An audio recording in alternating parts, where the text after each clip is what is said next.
and Redevelopment Agency and West Sacramento Financing Authority. We're going to begin tonight, as we do each week, with the Pledge of Allegiance. We'd like to invite our guests to join the council and staff in the pledge, which this week is going to be led by Mr. Richard Novoa.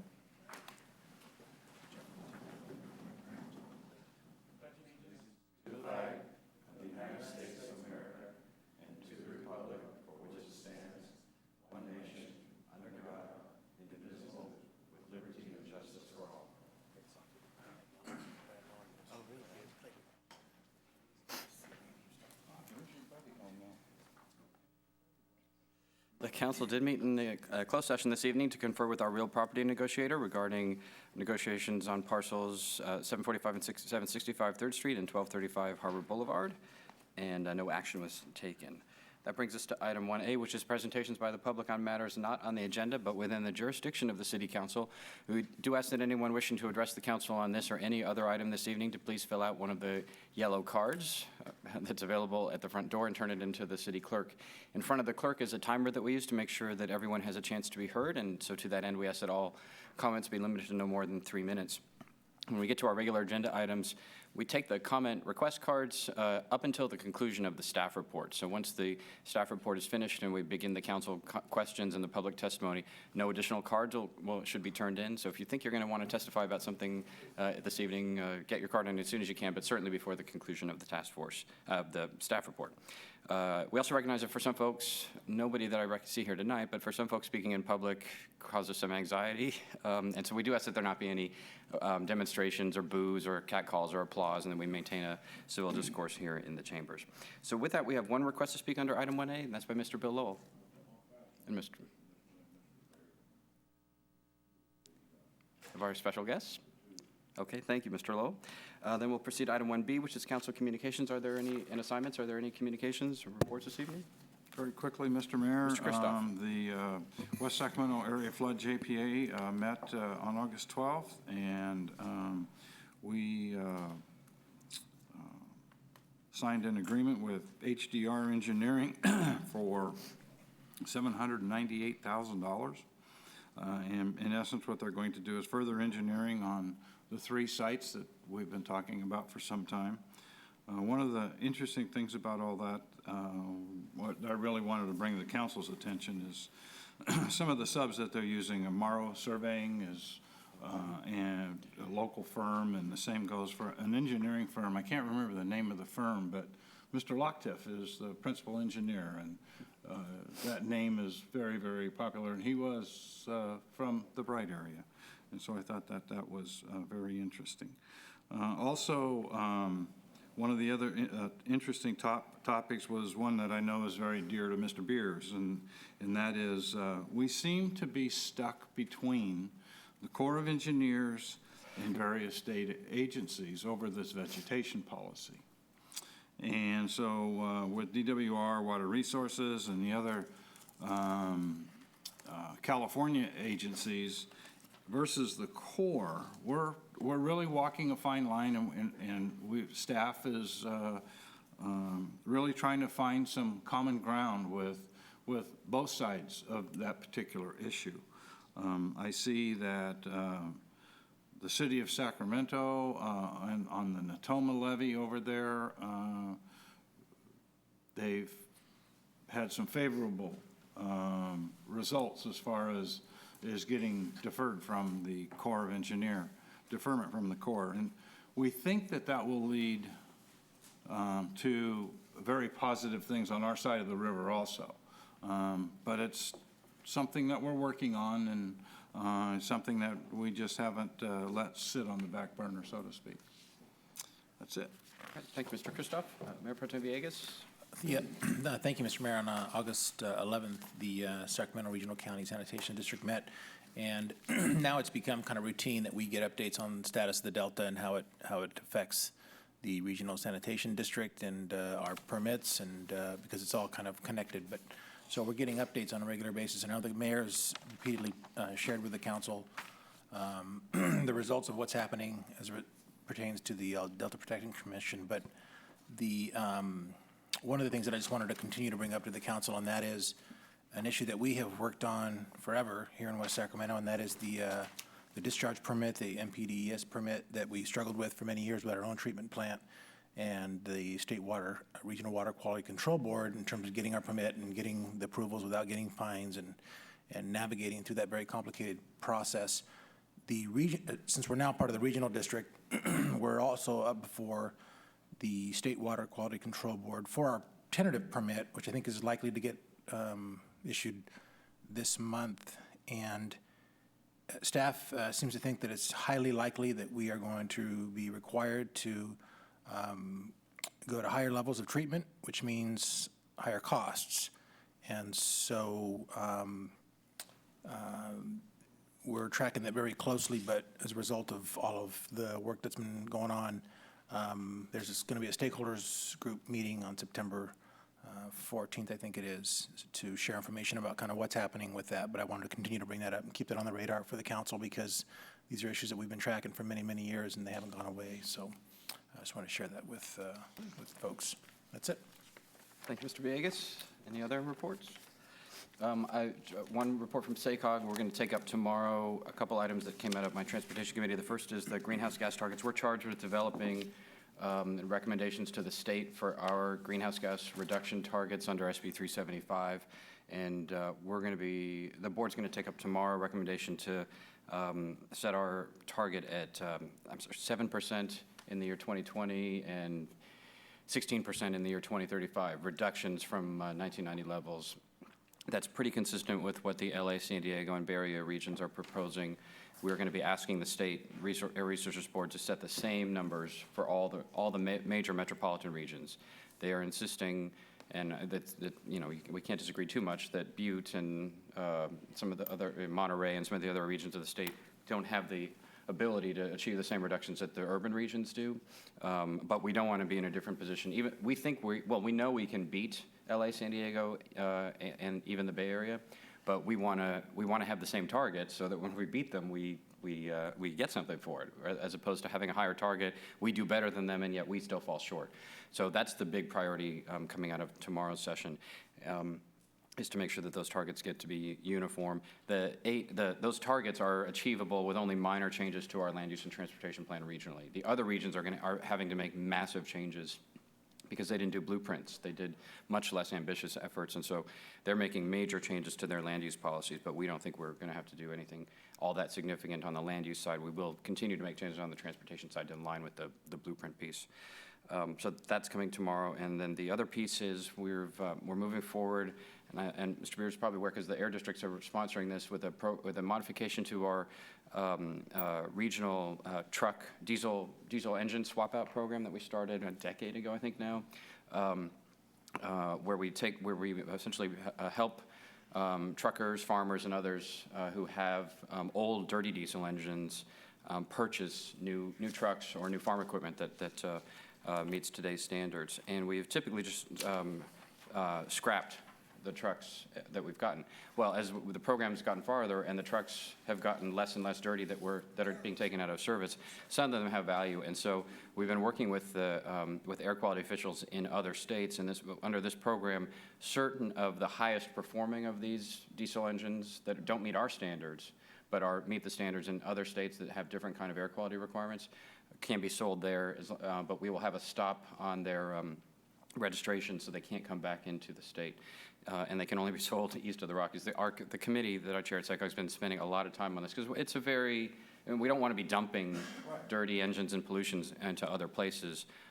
But in those areas of the country that, and largely because of just more advantageous climate conditions, you know, they're not in basins like us or even LA, they can have slightly dirtier engines than we have, and it will still improve their air quality because they have much dirtier engines today. So that program looks like it's going to be approved, and the air districts are the ones implementing it. So that's from SACOG. The Yolo County Transportation District, I don't think we took any actions that are all that significant for the council. I am tonight going to appoint Mr. Villegas in my place as the primary and take his place as the alternate to that board, just to spread some of our transportation workload a little more. And Mr. Villegas has, I think, attended about a third of those board meetings anyway. So if there's no objection, then we would make that a change in our council assignments. Okay. There's no other communications or reports.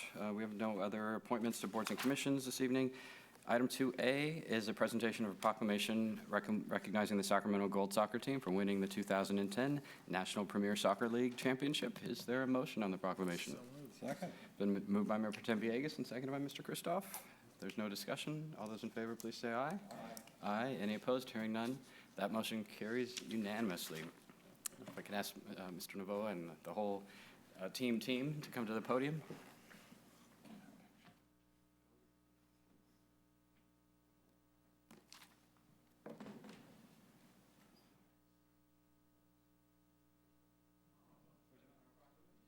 Hey, when you got it.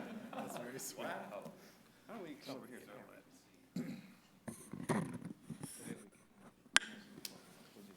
Yeah, that'd be great. Those are great. All right, I'd like to first read the proclamation into the record and then ask Mr. Novoa to introduce the folks who are here this evening. I know a couple members of the council want to say something as well. This is a very proud moment for West Sacramento in a lot of ways.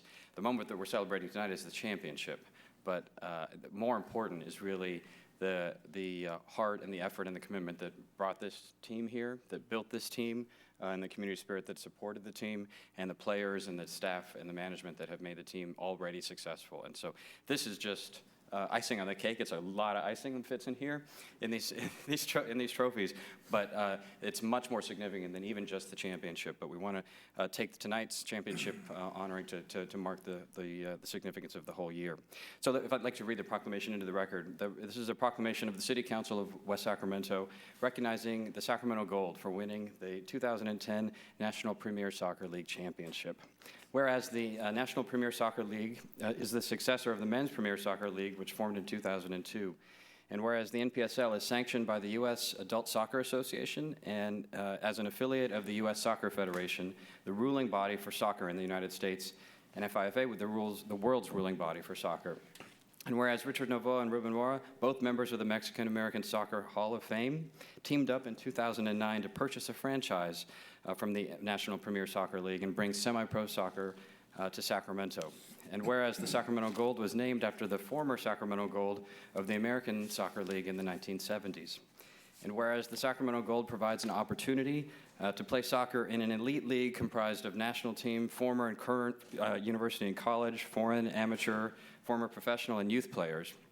And whereas this team of 26 players competes in a minimum of 10 to a maximum of 16 regular season games, playing all of its home games in the stadium at River City High School.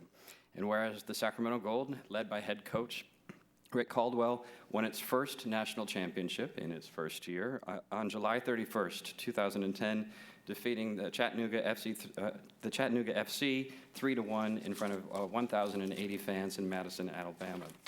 And whereas a special commendation is due all of the Sacramento Gold team members, coaches, and staff for an exciting, hard-fought, and successful season. Now, therefore, be it proclaimed that the City Council of the City of West Sacramento does hereby offer its congratulations to the Sacramento Gold Football Club 2010 National Premier Soccer League Championships. Congratulations.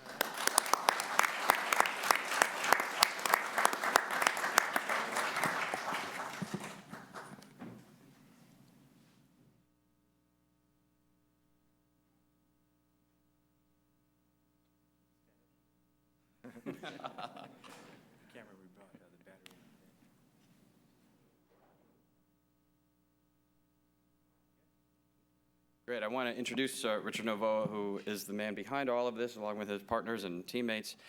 Richard has been stalwart of sports in our own community. If you read the News Ledger, then you're very familiar with his passion, his knowledge, his commitment to sports generally and to our community. He's been active regionally through the Sacramento Sports Commission on a whole range of sports activities. Been a member of and a leader on our Parks and Community Services Commission and all sorts of sports leagues and federations in town. A true community institution who had a vision and a dream about bringing soccer at this level to Sacramento and to West Sacramento. And despite a lot of doubters, he made it happen and in big fashion. And so we're very, very proud of him and of the whole team and would like to invite Richard to make a few remarks. Well, Chris, you covered it all. Thanks. Didn't even anything to talk about. But I do want to introduce our captain, Art Temblador, This is Ruben Moore, and this is Tony Sutton, one of the veteran players on our team who also plays professional indoor soccer. My brother Wayne was vice president in charge of community relations. He's back here. We have an audience of Yeah. tens of thousands at Yeah. home waiting to Yeah, hear. So and then Terry Mott works with us, and my wife Joyce, and our PR man right here is Marcos Lopez. So I just wanted to do that. But I just wanted to touch, I really came here to thank the city and the West Sac and the council members for allowing us to play here. That was my first, because it all started here at a press conference we did here, and I don't know if people are aware of that it was very difficult to play in my home city, which I call home. I went to kindergarten here, and I live and I'm going to die in West Sacramento. I'm a West Sac person. So I really wanted to play here, and it made it difficult. It took me almost 10 months to use the field here. So I really wanted to thank a few people who made it happen for us, and that's yourself and Oscar. I thank you so much, and Chris. But the people that made it happen for us also was at the school district with Mary Ann Colby and Scott down there helped us. The trustees, Matt Stedman was very instrumental in putting the stuff together for us, and Bob Johnson. We really want to reach out and thank them. As the season went on, you pretty much covered everything we did out there, but it couldn't happen without people attending our game. Our first game, you have to understand, we put together this team in January. We bought the team, had to find a place to play, get a coach. We're a 501c3, so we're a nonprofit. So everybody you see here is not paid employee. So we put this all together with volunteerism. I usually thank my wife last, but this time I'm going to give her props. She's my most valuable player because everybody knows I'm a liver transplant, and my wife was a live donor for me. So without her, I actually would not be here today. All right. So before I always tell her thanks at the end, this time I didn't make sure I didn't want to forget you, hon. Thank you.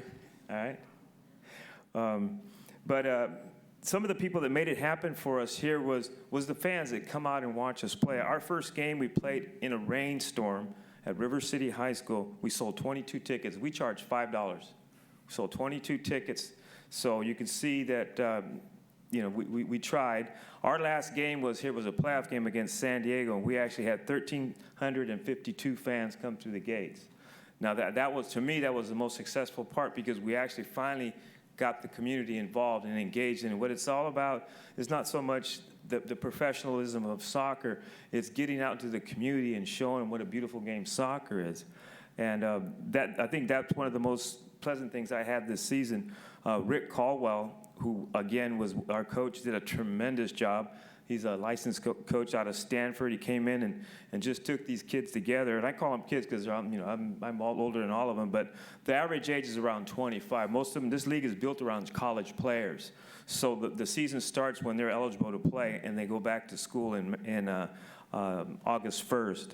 So with Rick's help, Ruben put the team together. He went out, and he was the one that recruited the players, found all the players in town.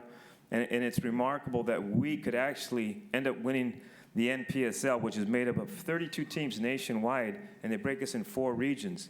We're the newest franchise. We went out there, and we just shocked everybody. We put together a good team. But the key was that everybody liked each other. We worked hard, and it showed. When we played as a team. We didn't play just 2 or 3 guys because there was some very good teams out there. So when we went back east, we represented the West. We had to battle to win that. We went and we played 2 hard-fought games in Alabama. So I was very proud of that myself. That was something that it's my vision was to play here. It all started with the press conference downstairs, and then to end up with winning the whole enchilada, you can say. All I can say is, I guess we're going to go for back-to-back. So. With that, there's a lot of people to thank, but the News Ledger was very instrumental in helping us and giving us the PR. The Sacramento Bee, Jim Jenkins was fantastic, giving us, we worked hard to get just a little paragraph in the Sacramento Bee. Danny Luna here in the West Sac Web started helping us with a bunch of different things. Vida del Valle, which is part of the Sacramento Bee, also start giving us some very interesting press releases out of Fresno, if you can believe it. And by the end of the season, we were on the front page. This paper is distributed from Fresno all the way down to Modesto, Stockton, to Sacramento, and it says national champs. And this is one that we believe right here. This is a player, one of the best players in the world. He got a little picture, and here's a picture of our player right next to him. Okay? So Rafael Marquez gets signed, it's big news, but then here's a picture of two of our players, and it says national champs. That's the kind of support that we needed, and that's the kind of support we got. And I want to thank Marcos for being very instrumental in doing that. My brother Wayne did a tremendous job of getting the kids involved in the community. So that's what it's all about. So we're going to take some time off, regroup, and make some plans that we really want to come back and play in West Sac again. And hope you guys reach out and touch us like you did last time. So we're looking forward to the 2011 season. Anybody like to say something? Art Temple, our captain. Again, I just want to thank everybody. Obviously, playing here at River City High School, again, every day we would show up on game day. It did feel like home, and I think, correct me if I'm wrong, we did lose one home game this season, correct? Right. So, again, we did have home field advantage every time we were at home. And again, I just want to thank the City of West Sac for providing this home for us, and hopefully, again, it's the start of a legacy. Thank you.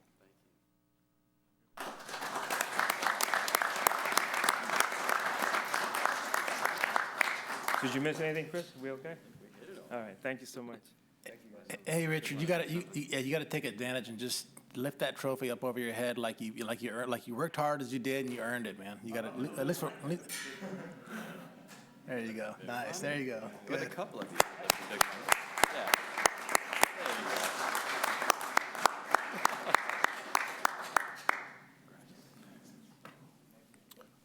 Congratulations, you guys. It really was a fun season. I know a lot of folks in our community had the opportunity to participate, in large part because, Richard, you guys worked so hard to make sure that the tickets were affordable. I think $5 is a great way for folks to enjoy themselves. You guys put on an amazing product out there. I had the opportunity to go out, as many of us did, and although I didn't go to that first game in the rain where the rain was coming down sideways, I did partake in the 1,300 folk a win against San Diego at the end of the season, which was a lot of fun. You guys have an amazing product out there. It's a lot of fun. A lot of folks enjoyed themselves and looking forward to next year. So thanks again. Yep. Yeah, and it works. When I went to the first game in the rain, and I have to tell you, I was not a soccer fan. I like basketball and a couple other sports, but soccer wasn't my thing. And I was going to stop by, do the elected official thing, stop by, be there for 10 minutes and go. And it's mesmerizing. I mean, I came back, and I was at the playoff game as well. It was a real introduction to what the beauty and the energy and the spirit of that sport is all about. And so your work to try to expand the reach of soccer, I know is having an effect even in our own community. So, thanks, Rich. Thanks to all of you. Richard, I'd just like to say, too, I mean, you and I go back too long, but we go back a long time. Yeah? Yeah.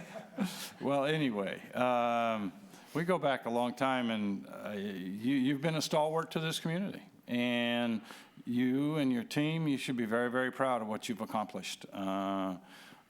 You've set some goals, and then you've gone out to achieve those goals, and you've done a great job. And quite frankly, you've had some handicaps along the way.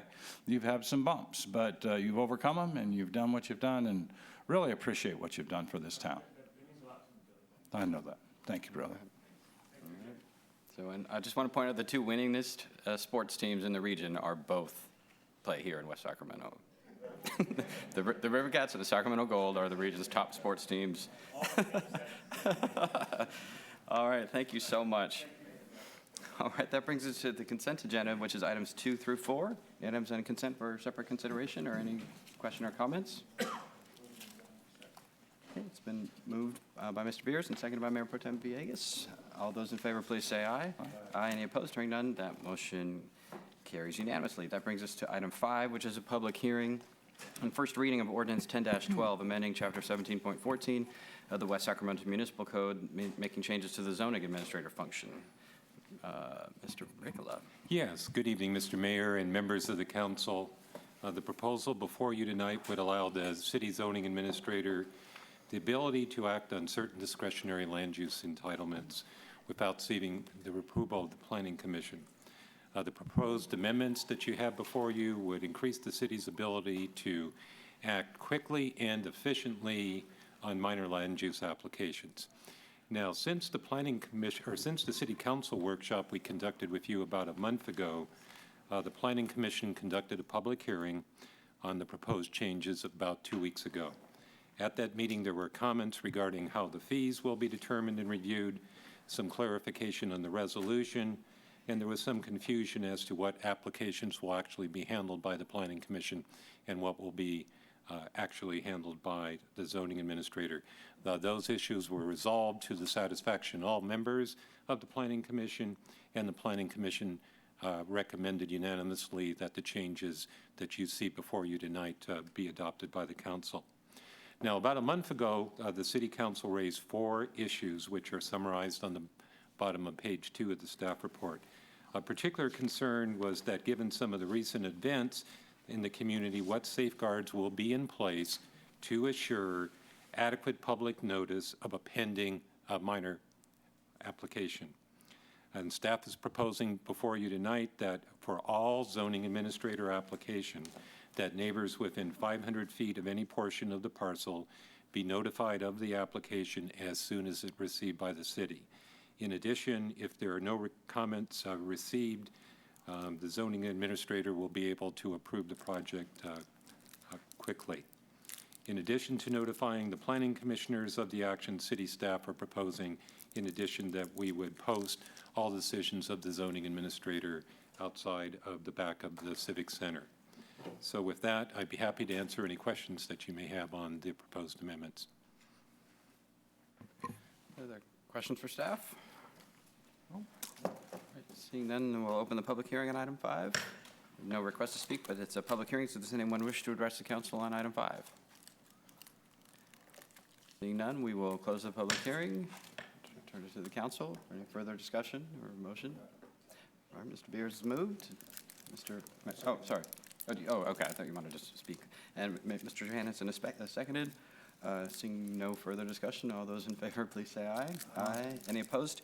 Hearing none, that motion carries unanimously. Item 6 is continued public hearing and consideration of first reading of ordinance 10-13, amending the city building code to add green building standards and sustainable strategies. Ms. Hamilton. Thank you. Good evening, Mayor and members of the council. We were last before you on this item on March 17th for a workshop. At that workshop, we presented the draft local green building ordinance that we had been working on, as well as an outline of the Cal Green and comparisons between those two. At the workshop, you directed us to further evaluate the environmental benefits, costs for builders and developers and the city, as well as the administrative feasibility and potential green building incentives. You also directed us to take the item to the Ag and Natural Resources Commission along with the Planning Commission. We presented the item to the Ag and Natural Resources Commission on May 24th, and then we went to the Planning Commission on July 15th. The majority of the public outreach process for all the commissions and stakeholders indicated a majority support for adopting Cal Green early. That was the Planning Commission's recommendation for the council, which is to adopt Cal Green along with some of the voluntary REACH standards as mandatory. The proposed mandatory REACH standards are 15% greater energy efficiency than the current state code, and that's Title 24. 20% savings on residential indoor water use and 30% for commercial. And also to incorporate some of the important aspects of DWR's new water model ordinance that went into effect July 1. So tonight, staff is recommending that the council conduct the first reading and provide guidance on the potential green building incentives that are described on page 5 of the staff report. And then now I'll turn it over to Randy Goodwin to give a brief overview of the benefits, costs, and some local examples.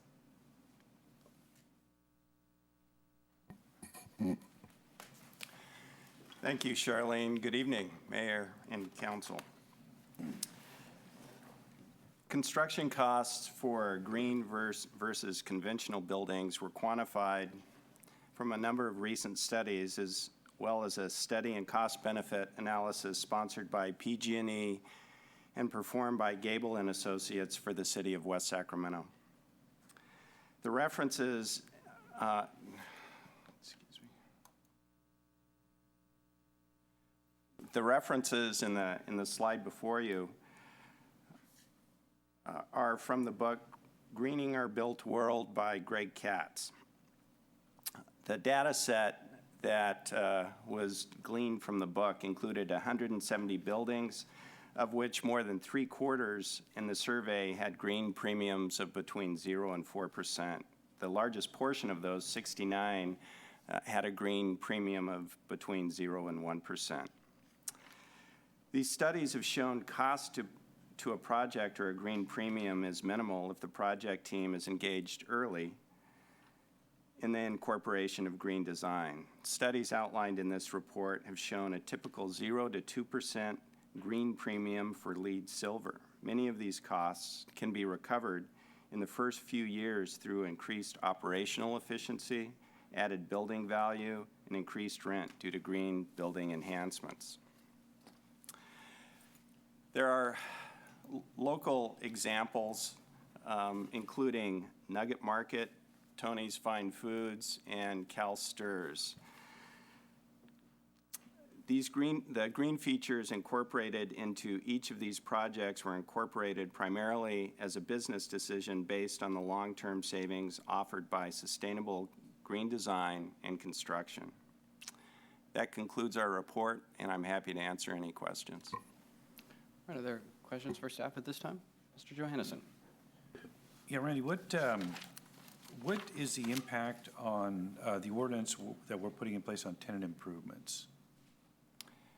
The stipulation in the ordinance is any construction, residential or non-residential or commercial, of 4,000 square feet or greater will be considered new construction. So that is an addition. It does not cover tenant improvements at this time. It's based on either new construction or added remodels or additions of over 4,000 square feet. All right, thanks.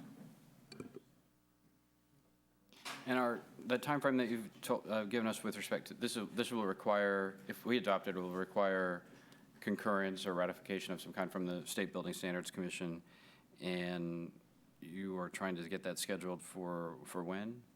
September 8th. September 8th. Okay. And if it's not September 8th, if we're not able to act in time for that, then your expectation based on the agenda load at the Building Standards Commission is that we would likely be pushed to December? Is that right? Yes, based on the load at the Energy Commission, yes. Oh, the Energy Commission, okay. Excuse me, yeah. No, okay, thank you. Okay, other questions at this time?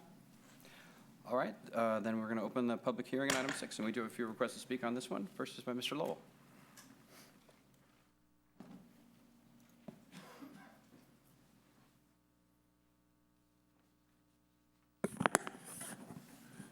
Thank you, Mr. Mayor. William Lowell of West Sacramento for the record.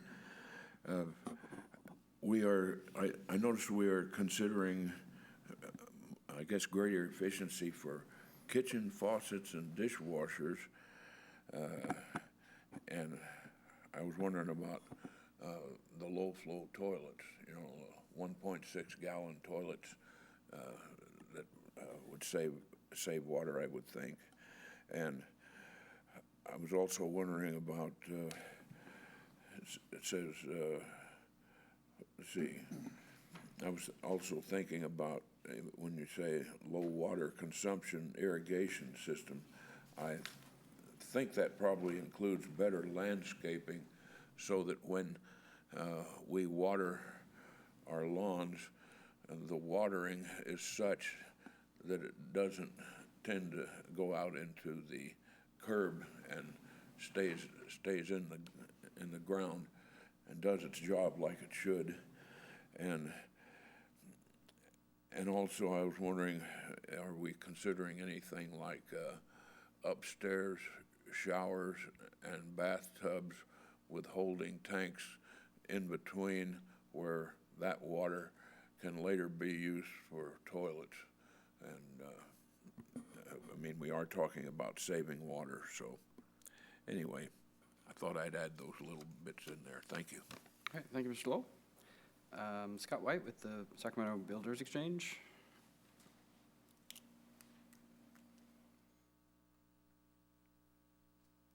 Mayor, Council, Scott White, Sacramento Regional Builders Exchange. We're here to support, if amended, to just support this ordinance if it is amended to adopt CalGreen in its original scope. So all the voluntary measures stay voluntary, no added. We think that we see no reason after years of debate and compromise between all statewide stakeholders that the city needs to adopt any additional voluntary measures as mandatory or increase those statewide measures to meet higher levels before CalGreen has ever taken effect. As noted in the staff report, many of the voluntary measures will become mandatory in the next few building standards updates, which are 3 years each. We embrace this gradual, thoughtful approach because we think it will help the construction community adopt to, you know, there's going to be a lot of mandates with this CalGreen. We don't know what to expect. So any more, you know, might just increase the burden.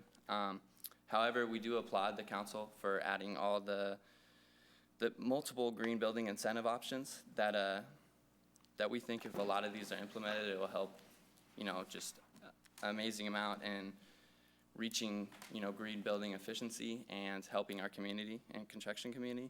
The ones that we really would love to talk about with you guys is the density bonuses, expediting the permitting process, which they do in Seattle, green building credit program, which you guys talked about, putting all the grants and the funds into one area where you can give out to people that are performance-based standards. Also waivers of fees for third-party, you know, lead certification fees. Also, just reducing building fee permits if you see they're gonna do a project that's very efficient or it doesn't have the same impacts, because there's no reason to have a same impact fee if they don't have a harsh impact on the environment. For these reasons, Sacramento Regional Builders Exchange supports this if it's amended to CalGreen in its original scope, and we look forward to hopefully helping implement some of these incentive-based programs. Thanks. Thank you. Bob Chase?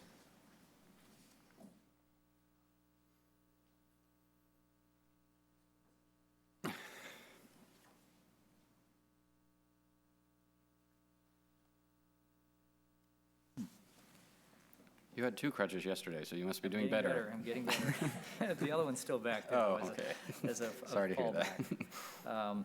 Mary Cavalding, members of the council. Bob Chase, 1514 Columbus Road here in West Sacramento. And I'm here representing Build It Green, which is a nonprofit residential advocate that's been around, similar to LEAD, for 5, 6, 7 years now, and actually is the basis for a lot of green building codes around the region, particularly down in the Bay Area. In fact, what's interesting about Build It Green, I've spent the entire day today meeting with representatives from the Building Standards Commission and HCD to try to bring alignment to Greenpoint rated, LEED, and the new CalGreen. And tremendous progress. We want to move forward totally in support of each other. So what I want to do first of all, I think, is just bring kudos to the city, my city. You've done a great job. You're a new building official, great choice, to bring this forward early. You know, first ones, to my knowledge, first ones in the region that are bringing this forward to beat the rush, I know, and CEC and Building Standards Commission get bogged down. I'm also glad to hear, I think last speaker touched on it, that you've not gone down an onerous path with this. I think knowing the market conditions today, that, you know, as an architect, you know, and having been involved in green building for a long time, this is the time to kind of really ramp up, I think, and move slowly so we can build up the interest and get there. So I think that your ordinance as proposed and submitted, the basic CalGreen, that's a no-brainer. You have no choice there. We'll all be working with that starting January. But the other elements, I think you've been very reasonable in pulling the ones that are relevant, that are going to have a good effect here and won't really hurt things. based on the collaboration and the meeting today with HCD and trying to move forward here, what I'd just like to add to this, and it's going to be voluntary as well, but I think a lot of builders in the region, and I've already been talking to some here, starting to think about moving forward, are more familiar with Build It Green, Greenpoint Rated, and LEED as ways to achieve green building than they are with the tiers and the new Cal Green. So Cal Green is bringing confusion with it, particularly the tiers. So what I'd like to suggest, and the things about LEED and Greenpoint Rated are a point system. In Greenpoint Rated, you get a 60, a 65 in your house. It's like your mileage certificate on a car. People will begin to relate to this. LEED, I mean, people have a general understanding of what LEED certified, silver, gold, and platinum is. Nobody knows what does Tier 1 Cal Green mean and what does Tier 2. So until those things are more commonly understood, I think sticking with more known building systems may be a recommended way to go, and particularly if it's kept on a voluntary basis. So given that, the only thing I'd like to add to your recommendations to staff as you move forward is that and you reference it in the ordinance anyhow, the proposed ordinance, Build It Green and LEED's guidelines and checklists, is to recommend wording that adds LEED and Greenpoint Rated as alternative voluntary pathways to encourage a higher bar as a REACH code. So if you would consider that, I would certainly appreciate it. Thanks very much. Thank you, Mr. Chase. And I said thank you. And Dwayne Johnson, representing the West Sacramento Chamber of Commerce. Thank you, Mr. Mayor and Council. I'm Dwayne Johnson, Comstock Johnson Architects, and longtime member of the Chamber over here. And I've been asked tonight to come and publicly thank the Council, and particularly Randy and the staff, for making a long discussion finally come forward in a way that I think is a good compromise. We don't need another ordinance in the area that is so uniquely worded that it is just cumbersome to commerce. I think the last speaker, when we were talking about adding LEED, if you add that as an alternative to that, I think we could still support that.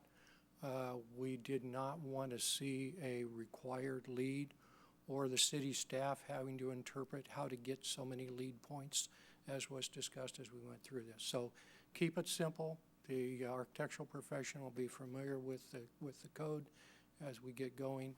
You're commended, I think, to take this approach, and I just wanted to thank you. So, on behalf of the Chamber, thank you. Thank you, Mr. Johnson. All right, those are all the public comments, so we'll close the public hearing on item 6. Rain? Additional information based on the questions raised in the public testimony? Yes. Regarding the first questions, landscape, there will be inherent xeriscape or landscape that requires little to no irrigation. The low-flow toilets are a part of the fixture, the fixtures that are laid out and required as part of Cal Green. Holding tanks, gray water, that's something that's not embedded yet. It's discussed, but gray water, holding tanks, and features like that are on their way. They're coming. Regarding mandatory versus the voluntary components that staff has suggested, the enhancements or the pieces that we've suggested, again, focus on energy and water use, conservation, and efficiencies. And based on conversations with not only local citizens, the chamber, local professionals, architects, and builders, those enhancements are easily and readily incorporated and are significant enhancements both from an efficiency standpoint and from the standpoint of benefits to a project. Some things I discussed earlier, enhanced rents, value of building, et cetera. there's no disincentive for an individual to come in with a third-party enhancement or a third-party certification through LEED and Build It Green. And certainly the platform for Cal Green is based on LEED and Build It Green. And the staff would encourage an individual to add that as a part of it, but it's not a requirement. It's certainly not, but it's not a disincentive either. Well, I wanted to ask you about that. So first of all, I want to say that I think you, as has been said by all the folks who are testifying and a lot of other folks who aren't here tonight, you've done a really good job of trying to bring a lot of disparate interests and views and timeframes together. We started with a proposal at the outset that was really oriented towards moving everybody to LEED and Build It Green, and we got some responses back from the Chamber and the Builders Exchange and others that was unworkable and created some bad incentives. And as Dwayne said, the complex commerce environment, I think was your term, which is right. And so you brought folks together on all sides of this equation. And I know everybody, it's like all compromises. Some folks would like to have it revert to zero or to the baseline standards only. And some of the environmental groups that have called me this week, and I know have called you, have asked that we take it, turn up the knob. You've got the knob at about a 6, and some folks want to turn it to 0, some want to turn it to a 10. I think you've done a good job in the Chamber's involvement in trying to help find where's that sweet spot. I think is very much appreciated. I am just Bob's suggestion. Mechanically, I thought what he was saying is that in terms of these, being able to demonstrate that you've met the enhancements, that you could do that. Meeting the baseline Cal Green, you would have to meet the Cal Green. You'd have to submit Cal Green documentation regardless. Correct. Anywhere. Yes. Because these statewide standards are statewide. They have to. They're not statewide because people thought what was best for West Sacramento. They have to work in Vallejo and Bell and other places, so they don't match our standards necessarily. But so that's the basics. But for the enhancements, I thought what Bob was suggesting, maybe I'm not getting this right, is that you would be able to use LEED or Build It Green certification at some level to be able to demonstrate those. Or am I getting this right? Or should I have asked him that? I'll state my interpretation, and Bob can clarify it for both of us, that using LEED or Build It Green is an enhancement that an applicant will bring with them, and it's not disincentivized in our ordinance. And I believe Bob is asking for us to encourage it tacitly within the ordinance. We have not done that. Okay. Staff has not incorporated either way a disincentive or an incentive for a third-party review through LEED or Build It Green. It's neutral, and I believe Bob is asking for at least encouragement, verbiage in the ordinance, encouraging that but not requiring it. And Bob, please correct me if I've misinterpreted. Okay, I thought when he said alternate pathway, I thought I thought it was a path to something that was instead of some Cal Green enhancements, but okay. I get it, and I was one of the original supporters of the LEED Build It Green approach. And I'm definitely encourage it personally. And I think as we go through the Cal Green process and we adopt this ordinance and we learn more, how is it working? Are the incentives having the necessary effect? We can come back, soon really and see we had to have building, right? But we can come back and see, is this really achieving what we intended? Is it keeping our competitive advantage economically? Is it also keeping our competitive advantage in terms of environmental sustainability and the green brand that we want to have around the West Sacramento economy? So I get it, and I agree conceptually, but I personally would like to keep the sanctity of this well-crafted, balanced compromise at this point, personally. And move forward with that. And if you need me to ask builders to say, have you looked at LEED? I'm happy to do it on a personal basis, but I think trying to maintain the integrity of the excellent work that this group of stakeholders from all sides has put together with a good product is a good start. Mr. Johannesson.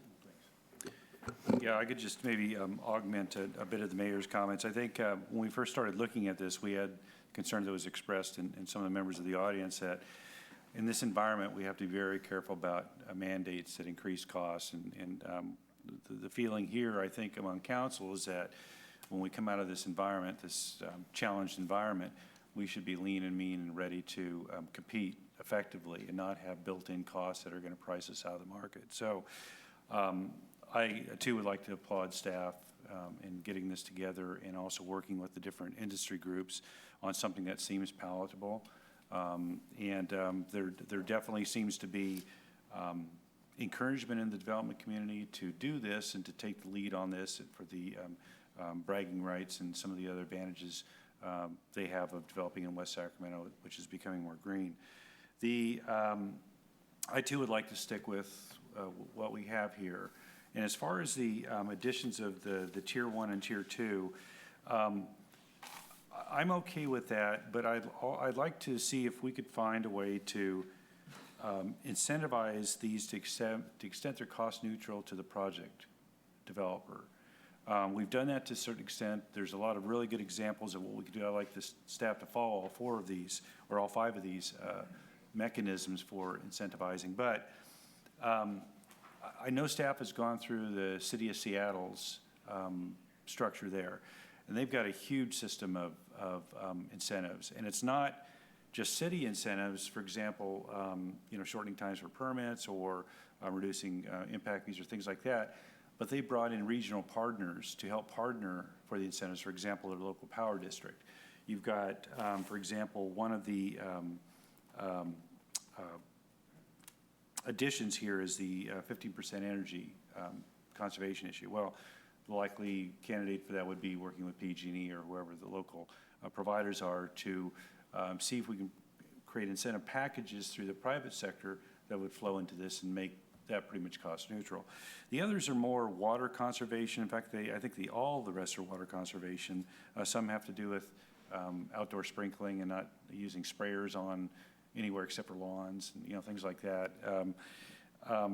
But the Seattle also has a number of incentives that deal with water, either through their public utilities, or it looks like there's a number of other organizations that they partner with.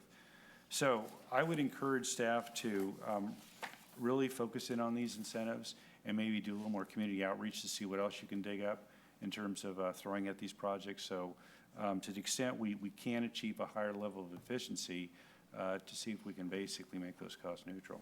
But other than that, I'm fine with proceeding. Other comments? Yeah, Mr. Kristoff. Yeah, when this first came back in this form, I had some concerns of, the add-ons and those kinds of things. And I talked to some chamber people, and they had feathered it very well, and talked to some of the local developers, and they had all talked about it. And really, both Randy and Charlene need some kudos because they went out and they really sold it. They really explained it.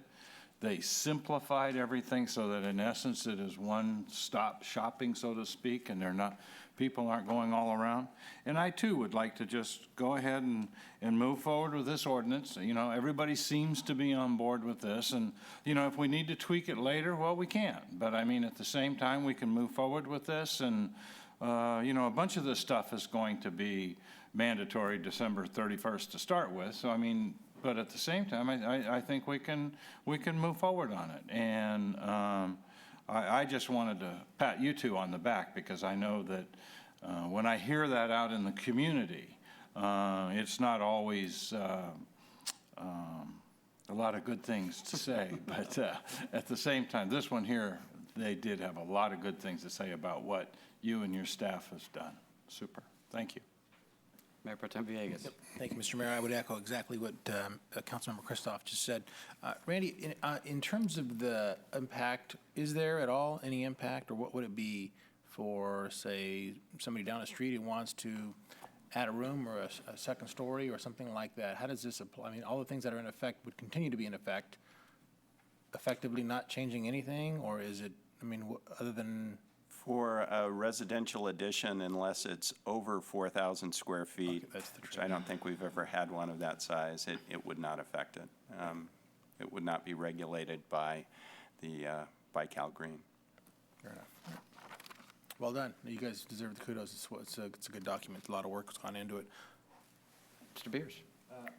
Can't add to this. You could add a couple of words. That might include a moving. Second. All right, thank you. It's been moved and seconded. Seeing no further discussion, all those in favor, please say aye. Aye. Any opposed? Hearing none. That motion carries. Just legal counsel, Mr. City Attorney, do we not need to keep the public hearing open based on the California Energy Commission's requirements? You can leave it open till when it comes back at the second reading, or you can renotice it. We had at one time talked about just renoticing it, but holding it open would work as well. All right, then we will continue the public hearing to September, to the date on which second reading and is scheduled for adoption, which is September 15th. Thank you. Okay, all right, thank you. All right, that brings us to item 7, which is consideration of resolutions 10-59, 10-64, and 10-65, authorizing executive director and city manager respectively to execute various agreements necessary to acquire the River One property, enter into an owner participation agreement, transfer real property, and authorize execution of contracts related to design of the hotel. Mr. Blumberg. I believe your micro. Can you check to see if your microphone is on? There we go. Since we're taking actions as the West Sacramento Financing Authority, tonight I may address you as chairman and members of the board. Staff comes before you tonight with what we view as a major direction to proceed with the Riverfront Hotel project, which we call the River One Hotel project. There are going to be actions tonight by the City Council, by the Redevelopment Agency, and of course, as I said, the West Sacramento Financing Authority. These actions by the three entities are necessary to acquire the 4.5-acre River One property from the Raley's Corporation. In addition to acquiring the property, we're going to be asking you to authorize execution of a loan agreement that will finance the acquisition and pre-construction activities, specifically design. And then furthermore, there are going to be actions taken by both the city and the agency to transfer property. There's a 1-acre city parcel that we are proposing be added into the River One site. And then also there's an owner participation agreement that covers that 1-acre property and extends certain provisions of the Raley's Landing owner participation agreement to that property. In the way of background, the hotel project is really a continuation of the city's ongoing efforts to redevelopment of the West Sacramento riverfront. It was a top priority of the council's 2008 policy agenda. Back in 2006, the City Council approved the River One development agreement that approved the entitlements for the property, and also we had certification of the EIR that addressed the environmental impacts of the project. In 2007, the authority pursued a request for proposals process to select a developer of the hotel property, and Panettone Development was the selected developer, and they had an option to purchase the River One property up until mid-2009 when the option expired, and then Panettone ended their involvement in the project. In late 2008, as we all know, the world changed. For the hotel project, it meant the ongoing recession, instability in municipal financing markets, recession that followed in the hospitality industry. They've all contributed to delays in this project. Earlier this year, there was an opportunity that staff was provided that was a private proposal by Parkcrest Development Company. And I just wanted to point out we have representatives of Parkcrest in the audience here tonight. Parkrest proposed that they would construct the 300-room hotel. It'd provide about 15,000 square feet of conference and meeting space. The project would include a major destination restaurant overlooking the river, which has also been a goal for the city. And they proposed to commence construction in the summer of 2011, with the project opening in early 2013, and an estimated construction budget of $95 million, including the land costs. Parkrest and its associates have a track record of developing and managing hotels. They've done retail, multifamily residential, both locally and throughout the western U.S. The Parkrest team includes a financial investor, and this is where things got interesting for staff. Consus Asset Management. It's a real estate investment trust based in South Korea who proposed to purchase bonds issued by the authority. And that's where we start discussing the merits of Parkrest's proposal with you. Obviously, there are a number of advantages to moving forward with this project. Staff believes that they have relatively low risk exposures. They're very minor in comparison with the benefits. And we know that those involve new construction of permanent jobs, community prestige, sales tax revenue, increased pedestrian activity along the riverfront, and potential catalyst benefit, and then, of course, economic multiplier benefits that come with hotels. But three of the benefits or the merits that I'd point out, though they're listed in your staff report.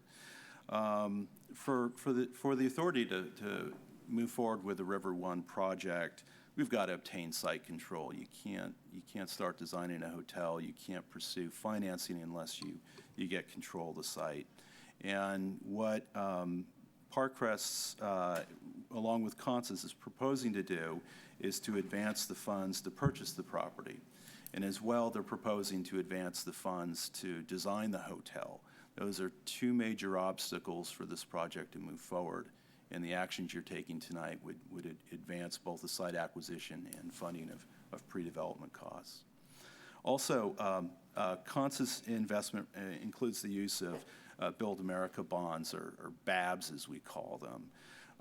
Last year when Congress authorized the American Reinvestment Act, they included a provision for a bond program that would basically be a taxable bond that municipalities would issue that would carry a higher interest rate and would attract investors, such as Consus. And then the federal government basically provides a 35% interest payment back to the bond issuer. So in effect, our interest rate's still low, like a tax-exempt bond, but the investor gets a taxable rate. So it's a very good deal. This program has grown throughout 2009, 2010. Now it represents over 30% of the bond issuances by municipalities throughout the country. So it's a very popular program. Finally, another opportunity to point out is that Parkrest is coming forward to build a project, and Consus wants to invest when there are really no investors out there willing to lend on ground-up construction projects. So we really do have an opportunity to get the project moving when there's not much else being built in the country. And then, as we start looking at the risks of the project, specifically to the actions that you would be approving tonight, what's the downside of moving forward at this point? As we note in the staff report, the business loan is going to include the collateralization of both the River One property that we are acquiring as well as a 1-acre city parcel that would together be the collateral for the loan. Should the project not proceed after we acquire the site and do our design work, the only risk the city has at this point is that 1-acre parcel, as well as any staff time that we spend on the project.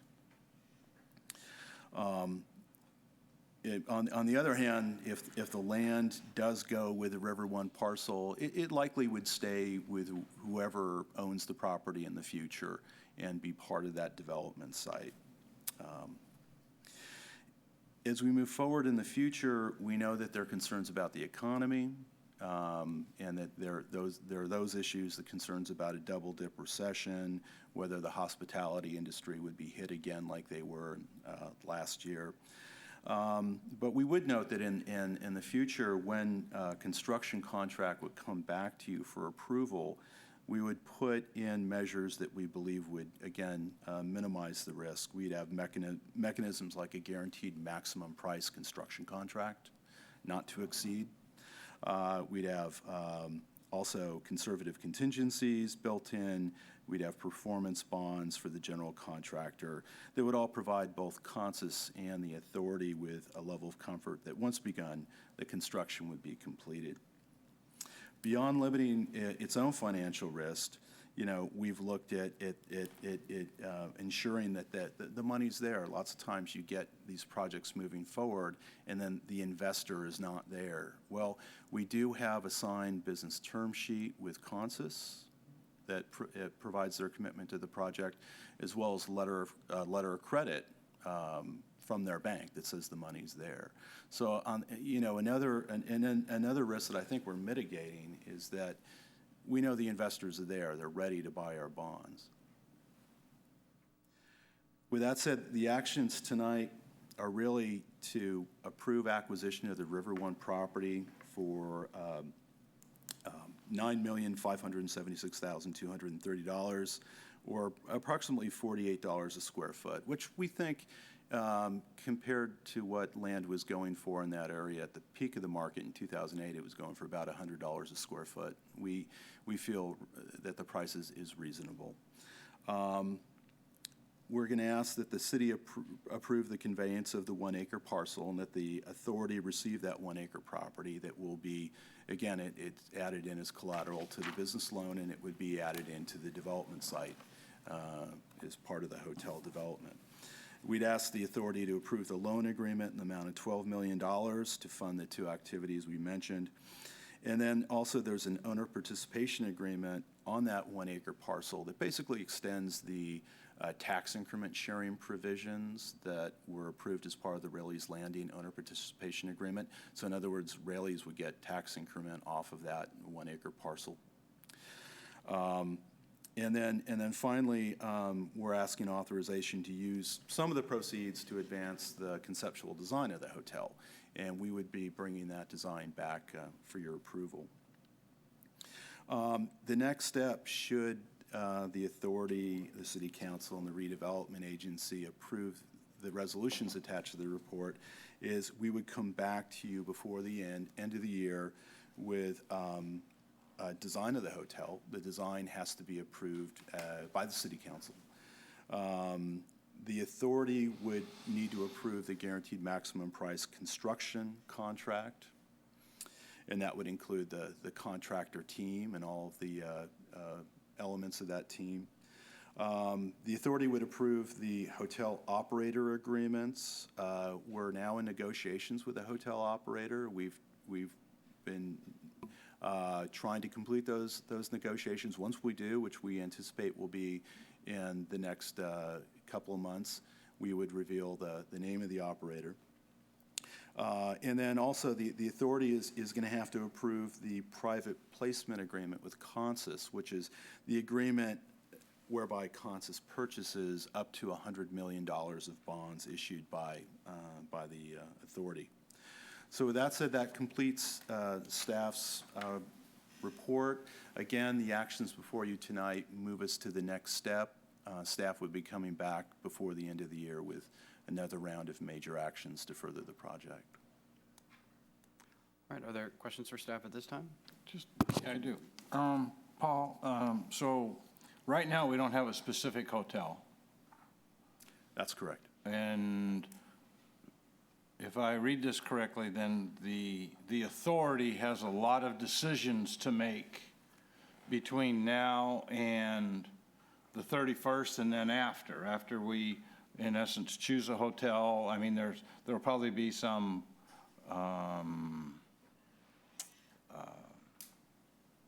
requests that, individual people have as far as the hotel, its operation, and all those other things. But the authority's going to be involved in that as well as Park Crest? That is, Park Crest will be working for the authority. Okay. Mr. Johannesson. Yeah, Paul, I just want to make sure that I understand really what the risk is of the city getting into this, this deal. So basically, if the project fails, worst case scenario, then all we have in it is a 1 acre piece of property and staff time. That's it. Let me characterize, that is the risk for the next stage, where we are simply acquiring the site and designing the hotel. That's correct. And if we pull out at that time, that's the extent of the risk.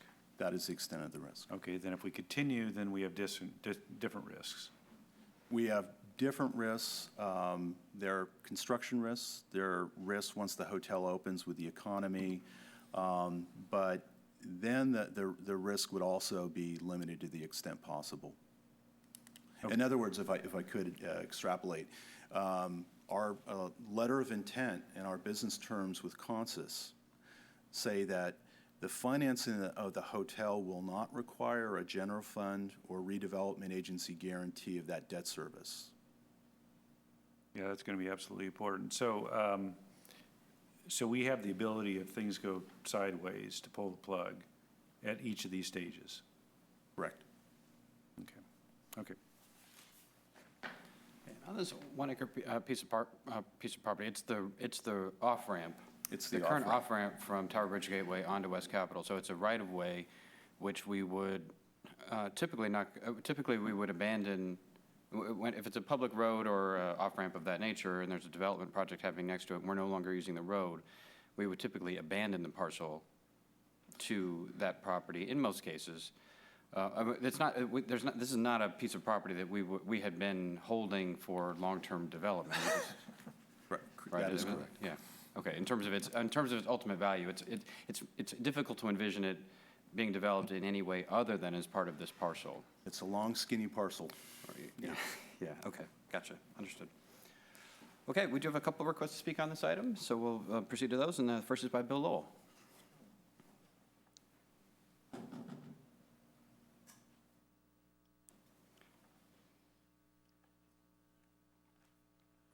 Thank you, Mr. Mayor. William Lowell of West Sacramento for the record. Just a couple of quick questions here. I was wondering, does the hotel project income,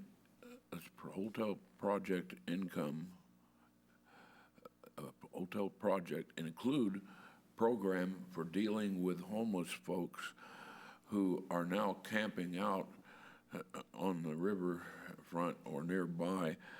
And would it include like some kind of a shuttle service to monitor that problem and eliminate that problem so that they could be taken to shelters or low-income housing, and perhaps to and from those places they could be provided transportation to and from some of those jobs that are going begging in our industrial area, thereby matching our jobless with our jobs going begging, and thereby reducing our potential for crime. Thank you. Thank you, Mr. Lowell. Bill Camp.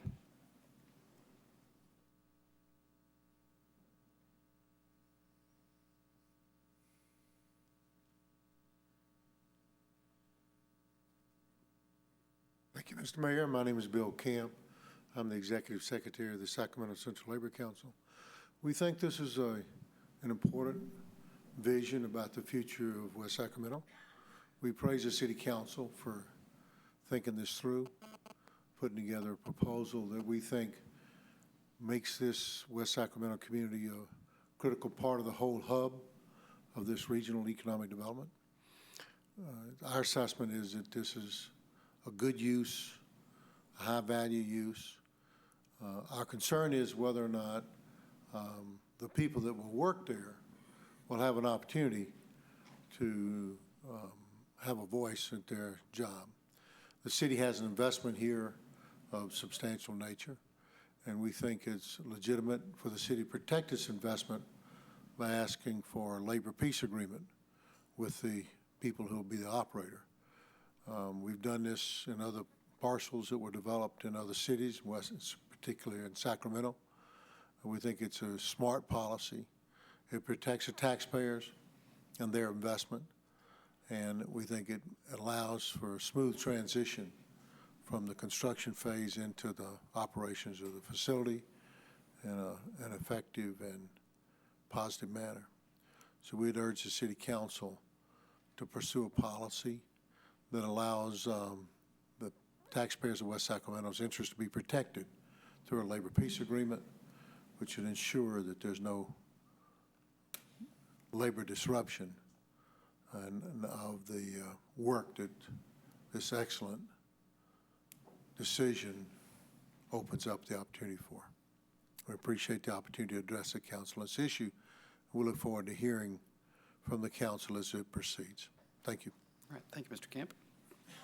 And Dino Barajas?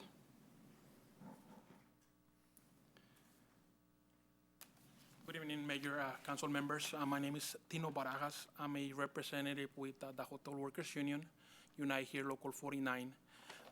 Local 49 welcomes new regional projects that create good employment opportunities with living wages and benefits for workers. As Mr. Camp pointed out, the city of Sacramento recently, within the last decade, completed 2 major hotel projects. I'm of course talking about the Citizen Hotel and the Sheraton Grand. When these hotel projects came before the city of Sacramento, our union worked with the council members, and we were able to reach labor harmony agreements, and that basically protected the city's investment from labor disruptions. The Sheraton opened in 2001, and the Citizen Hotel opened in December of 2008. And our union has a good relationship with both of those hotels.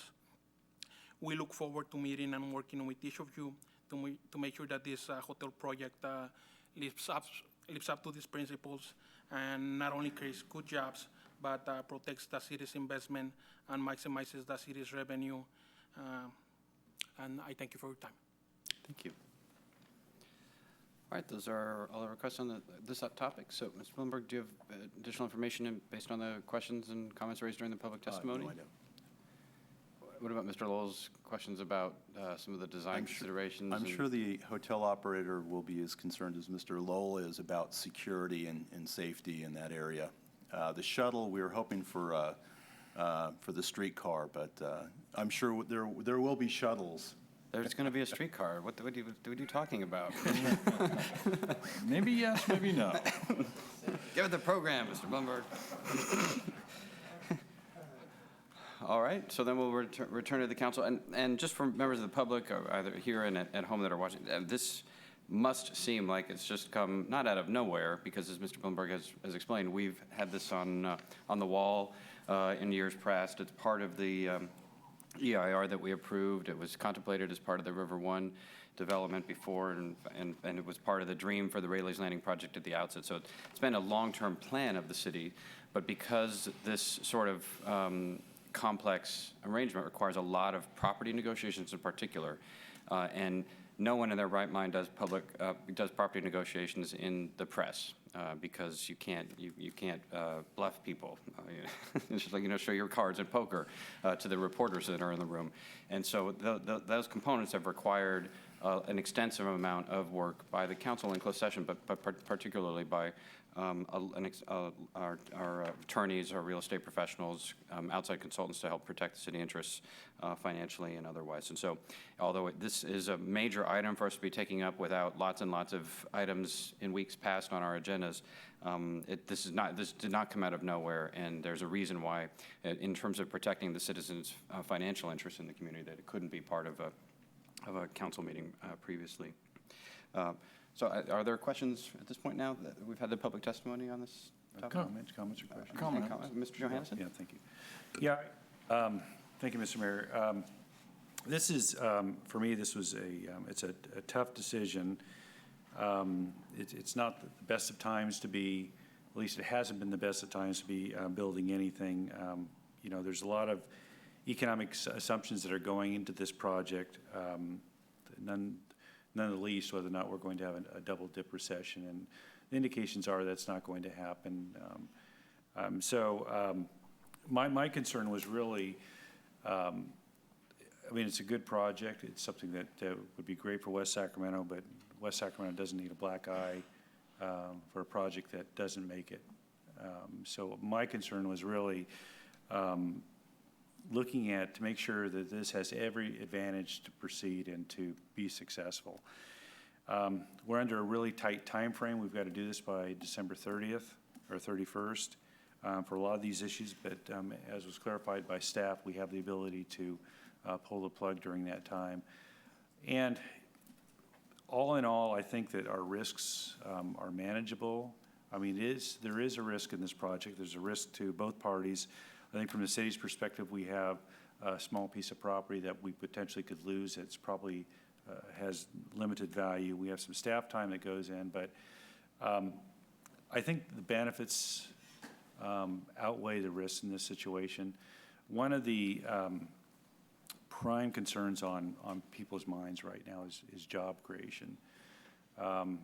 And, you know, I have a lot of people that ask me, well, you know, your city council, what can you do about jobs? You know, isn't that a federal or state issue?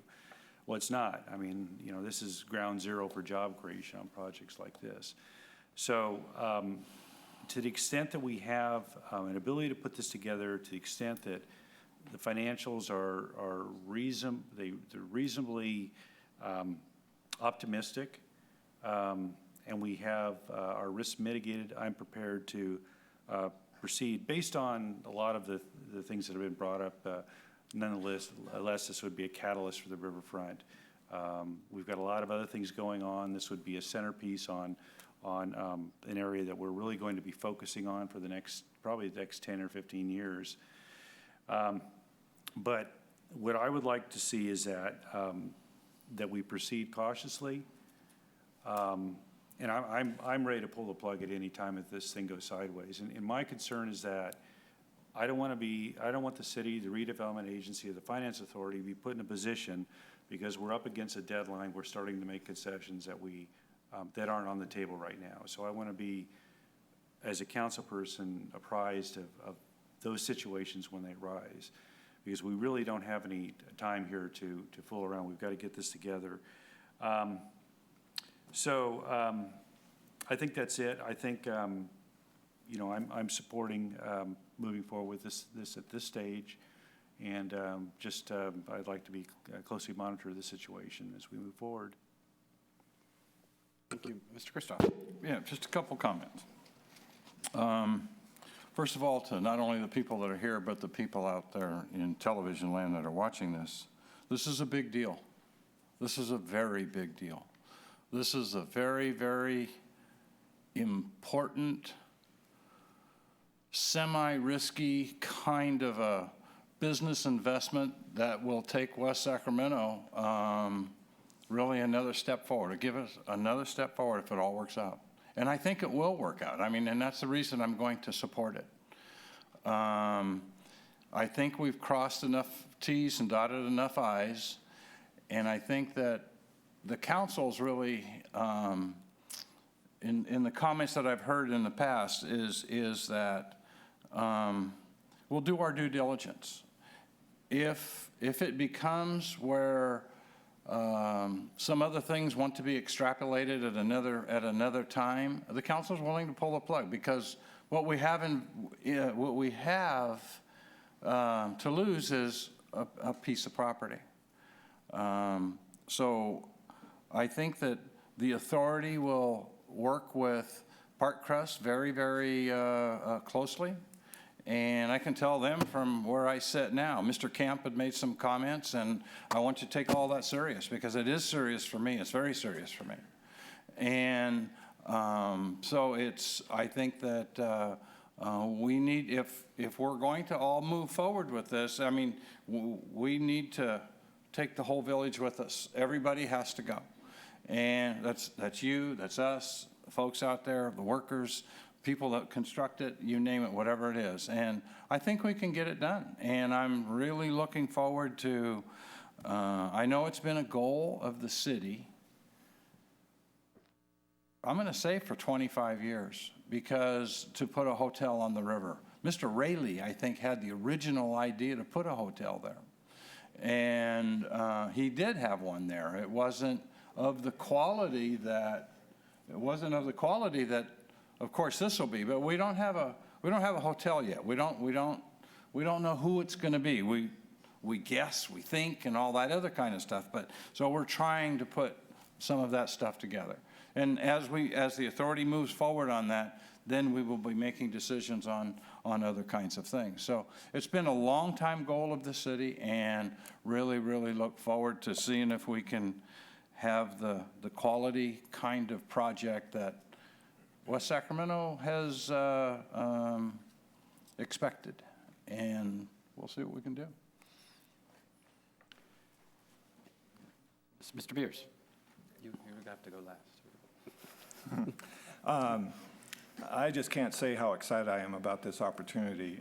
And while there's concerns and cautions, I hearken back to 1986, before we became a city, and I would drive to work across the Tower Bridge every day. I'd look over at the river, and there would be some of the people Bill was talking about drinking beer and that beautiful view. And I was thinking, there's something really wrong with this picture.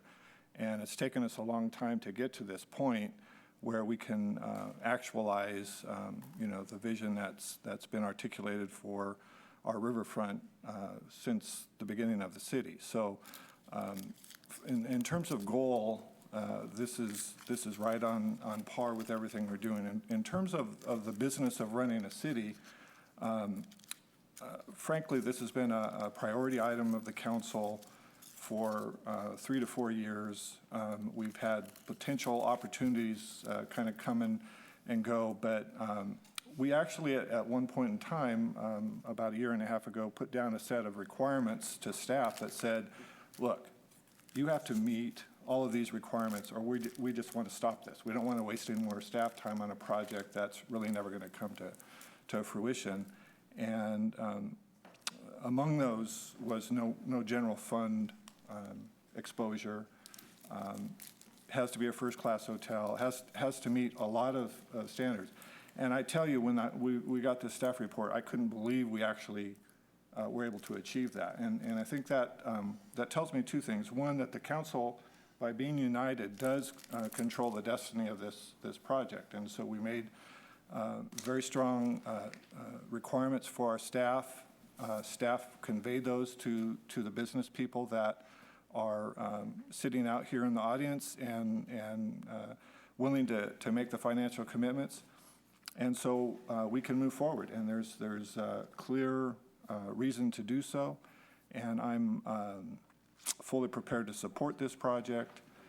This is really good for West Sacramento and will be just I think another one of the projects that lets our city stand kind of as a regional model of governance. So I'm very excited about this and very supportive. Mayor Pro Tem Villegas. I would echo what's already been said. I think Councilmember Johannesson said earlier, we have several points at which we can sort of opt out, if you will, that I think protects the city's interest, which I think is important as we move forward and the details surface. It's interesting that when the economy's good, the land is always too expensive, and everybody's afraid to jump in because it's so expensive. And when times are not as good, there's not enough money, and the proposal seems a bit risky. But I think at this point, we've managed to sort of shuffle the deck enough times where we actually have what appears to be a pretty good hand in actually accomplishing what, as Wes mentioned, is a long-term, and Bill mentioned, a long-term objective of the city. $100 million investment for a hotel at this juncture, at this time, is a huge coup for us if we can make it work.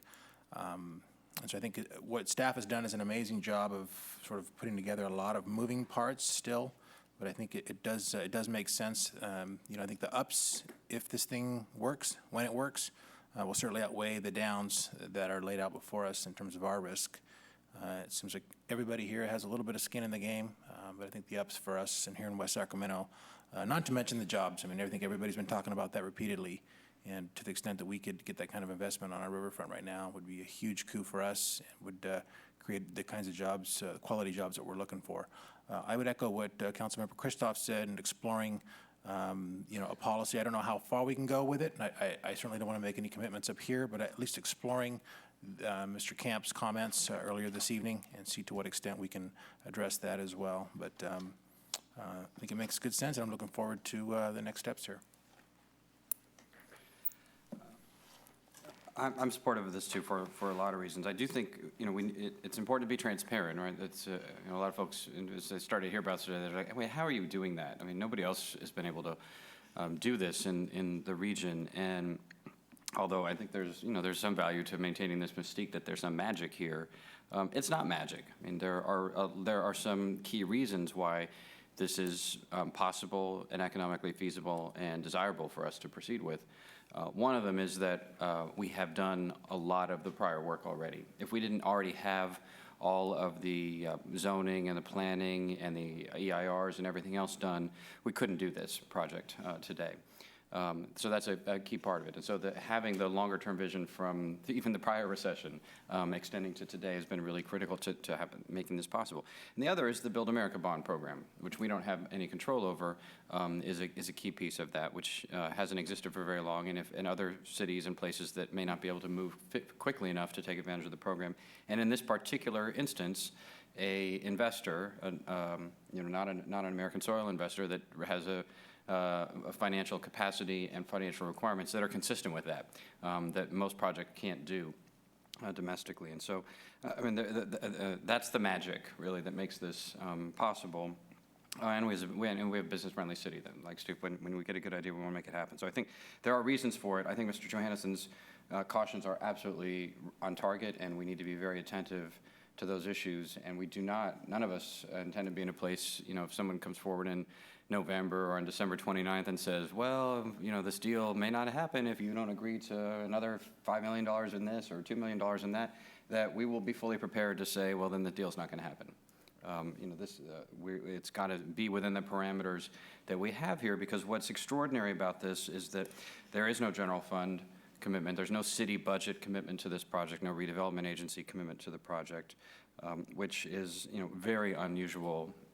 It's essentially unique in this region for a project of this scale, in part because we don't have it, right? I mean, we've got, there are citizens, if we had an extra $500,000 lying around, we have other significant needs in the city that are critical, from resurfacing ball fields and fixing swimming pools to rehiring important key city staff that we had to lay off. We don't have those resources available. Our best way of getting those resources back isn't from the legislature, it's not from a property tax increase, it's from growing our economy with projects just like this.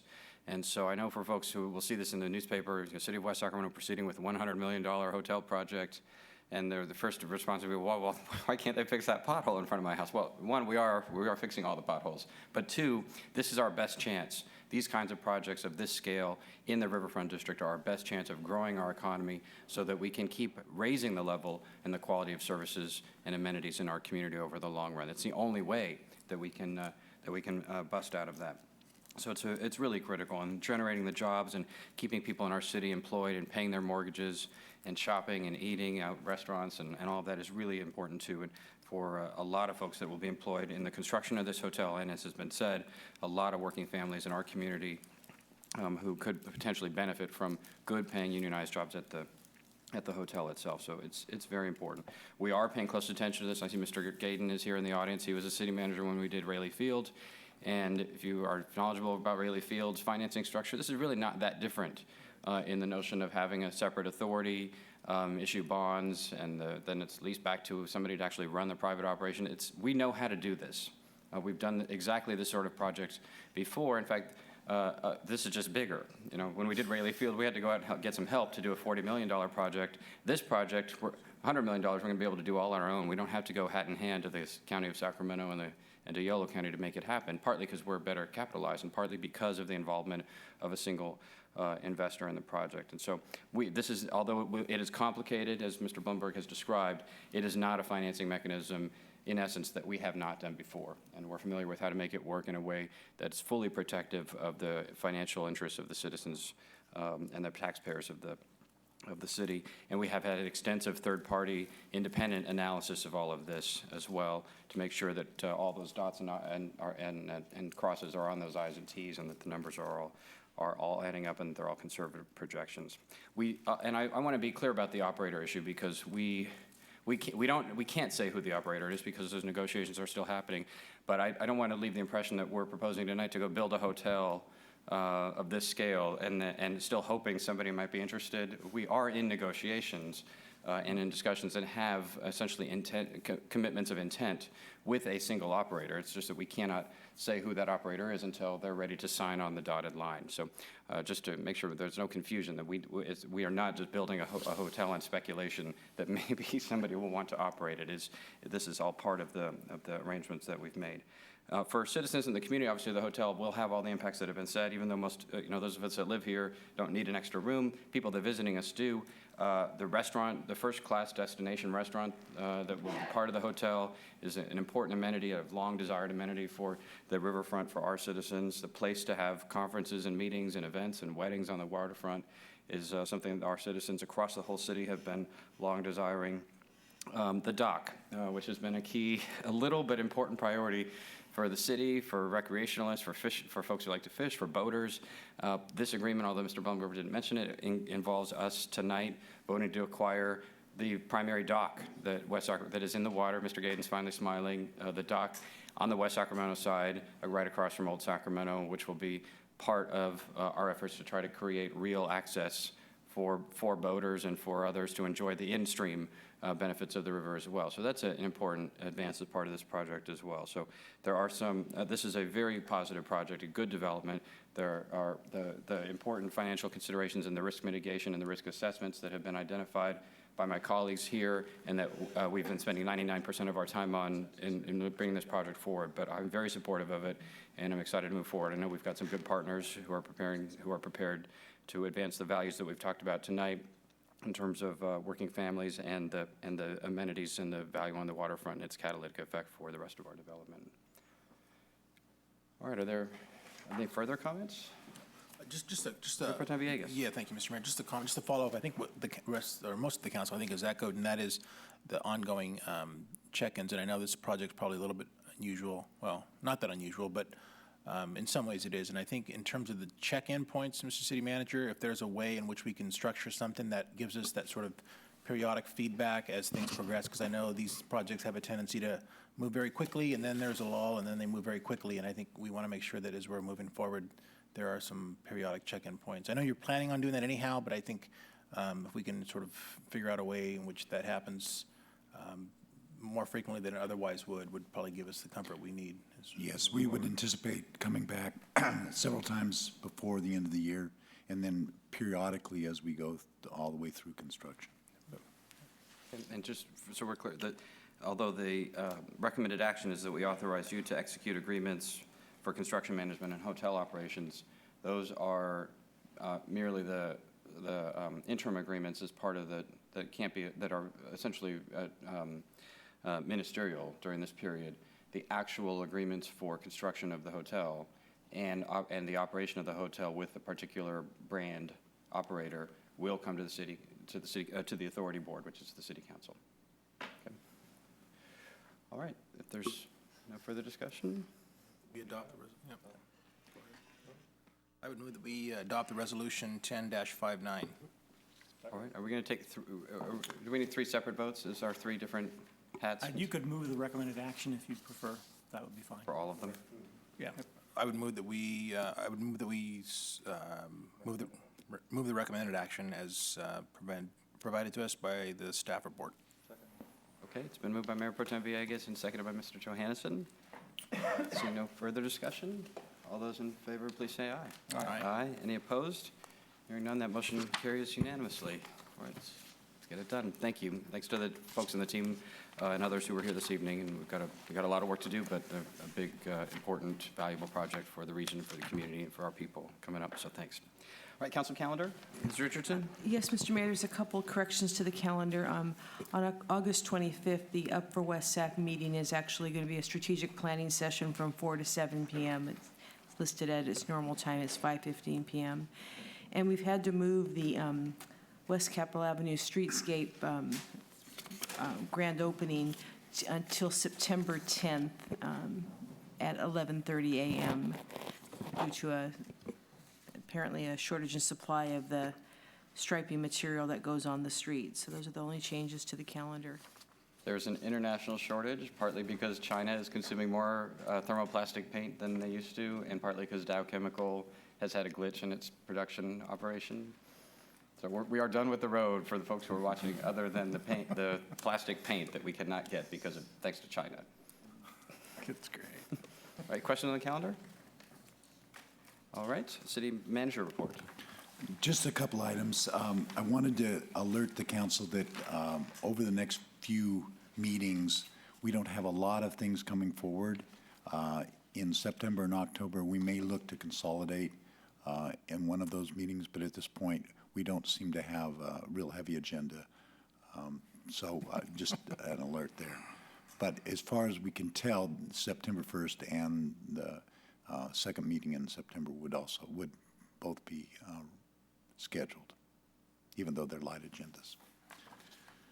And then I wanted to. If you had your way, we would never meet, would we? Once a year. Yeah. I wanted to follow up on the comments that Councilmember Christoph made earlier about the EIS, EIR associated with the flood program. We're in a process now. We've completed the comment period. We did receive a number of comments, and a number of those comments, both from agencies and other environmental groups, have focused on the vegetation policy. And we're looking at a strategy of possibly restructuring that document to move forward on the projects, the two EIP projects, and perhaps segregating the programmatic aspects of that. And I just wanted to alert you that that strategy could add as much as maybe 60 to 90 days to the process, but we're fearful that if we don't approach that strategy, we may be faced with a lawsuit that would add significantly more time. So I'll keep you apprised of that progress, but we're in a very aggressive process right now to redefine what we're doing. Questions on city manager report? City attorney report?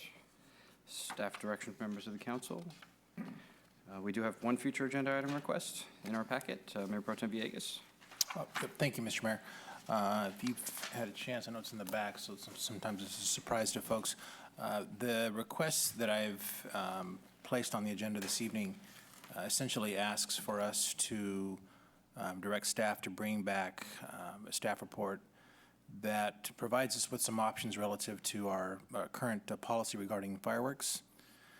I think those that have been around here long enough know that that fireworks are illegal in West Sacramento, even the safe and sane ones.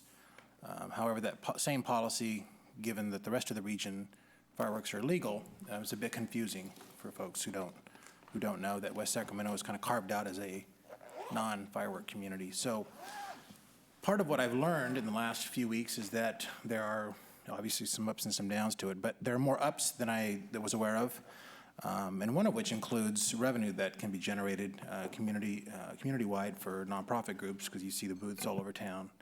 I wasn't aware of how much revenue those things generate, but they can do quite well. So given that and given the enforcement issues, I've had conversations with both the chiefs of police and fire, and nobody said the idea is completely crazy, certainly worthy of consideration. And so with that, I'm asking the council to at least entertain the idea of the discussion.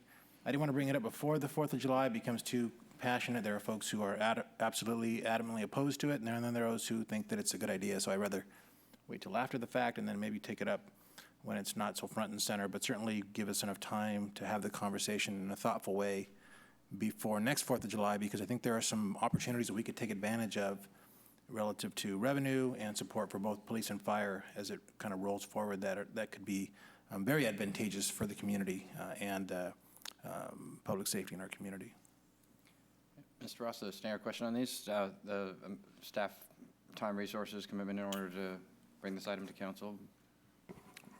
We, I think, are relatively familiar with the issues, and so we don't anticipate a major effort to bring the information forward to the council. Can I address that just a little bit? And I appreciate that. And I know the council's been very good, and you've reminded us that these kinds of items, if they do require a lot of staff report, that they be brought up during the strategic planning, particularly because of that. And so I'd like to, I'll bring it up again then to sort of put it in its proper place relative to the rest of our priorities. But I know that staff has the ability to access some resources, and there, I call you resources, sorry, gentlemen, but there are folks here in the audience who I think would provide a whole lot of very free staff support and resources to tee the item up. And so I think if, to the extent that staff is interested, take advantage of those resources, it would certainly not be as burdensome as it otherwise would be. But I do, I want to be fair to what I think is a standing policy here, that we don't sort of shift gears mid-year without having it do or go through its proper process. Is there comments or objections? Mr. Beers? No, I'm supportive of this, and frankly, I think you probably spend as much time responding to letters of people that are upset because people are sending off fireworks anyway. I know that I dutifully leave town every 4th of July so that we can have fireworks with my family, and then drive back and have to dodge all of the fireworks that were done all over the neighborhoods in the city. And I say that a little bit lightheartedly, but if we have an ordinance in the city, it either needs to be enforced or we need to change it so that it can be enforced. And so I think the way things are right now aren't working out well. So I think we should look at this issue seriously in terms of what, I'm not saying what the options should be, but I do think that we need to fully address it. All right, is there any objection to the request? All right, then that'll be the order. And Mr. Beers? Motion to adjourn. Been moved and seconded. The meeting be adjourned. All those in favor, please say aye. Aye. Any opposed? Hearing none, the motion carries. Meeting is adjourned.